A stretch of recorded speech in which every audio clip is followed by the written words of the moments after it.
Majelis Permusyawaratan Rakyat terus memperkuat nilai dan wawasan kebangsaan melalui kerjasama dengan lembaga pendidikan, tingkat sekolah dasar hingga perguruan tinggi.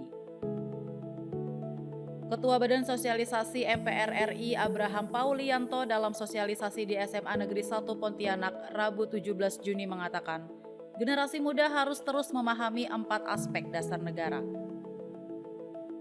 Keempatnya meliputi Pancasila sebagai dasar negara dan ideologi bangsa, Undang-Undang Dasar 1945 sebagai konstitusi negara, NKRI sebagai bentuk negara, serta Bhinneka Tunggal Ika sebagai semboyan pemersatu keberagaman bangsa. Aspek dasar tersebut juga perlu diamalkan, yaitu dengan menjaga persatuan dan keutuhan bangsa dalam menghadapi tantangan serta dinamika perkembangan zaman. Meningkatkan wawasan kebangsaan dan lebih utama adalah supaya mencintai negara kesatuan Republik Indonesia ini, dan juga mendorong supaya generasi muda memahami nilai demokrasi, nilai toleransi, nilai persatuan, dan juga paham tentang konstitusi. Abraham juga menegaskan bahwa penyampaian aspirasi melalui unjuk rasa, petisi, diskusi publik secara tertib, damai, dan bertanggung jawab juga merupakan perwujudan sistem demokrasi kebangsaan yang harus dijaga.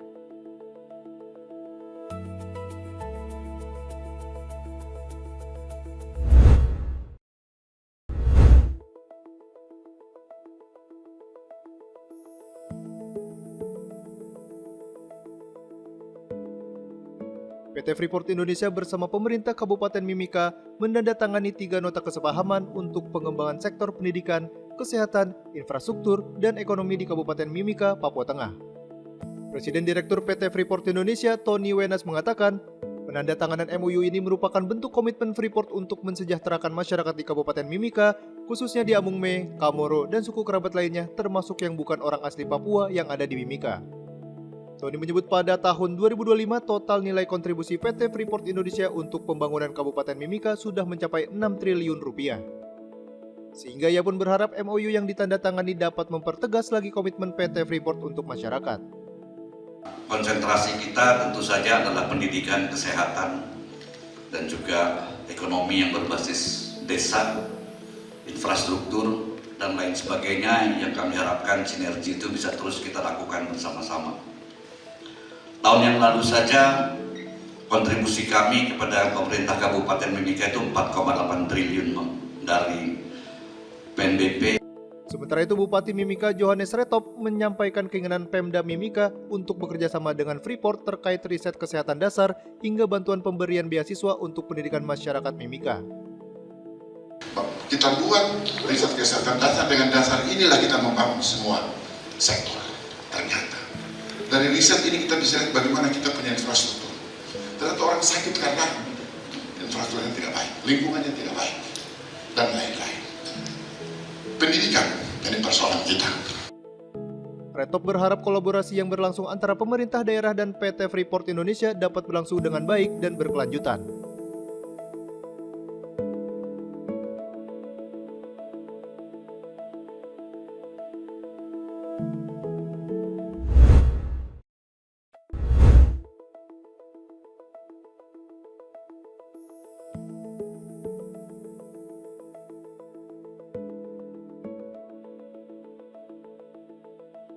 Sanggar Kegiatan Belajar atau SKB Kota Tarakan ditunjuk sebagai sekolah model nasional oleh pemerintah pusat.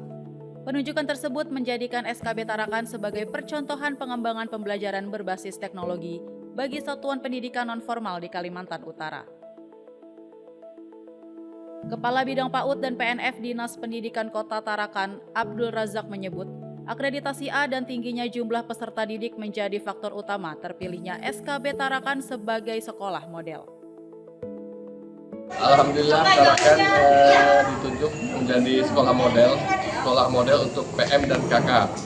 Se-Indonesia itu ada sekitar 29 sekolah model. Kalau di Kaltara Alhamdulillah Tarakan mewakili. Untuk sekolah SKB ya, Sanggar Kegiatan Belajar Masyarakat. Itu kan yang menunjuk adalah pemerintah pusat. Menyusul penunjukan tersebut, SKB Tarakan mulai menyiapkan berbagai penyesuaian untuk memenuhi standar sekolah model nasional.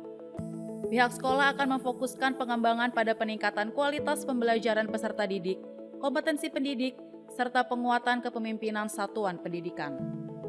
Di dalam PMKKA ini, kunci sukses untuk menjadi sekolah model PMKKA adalah bagaimana kita bisa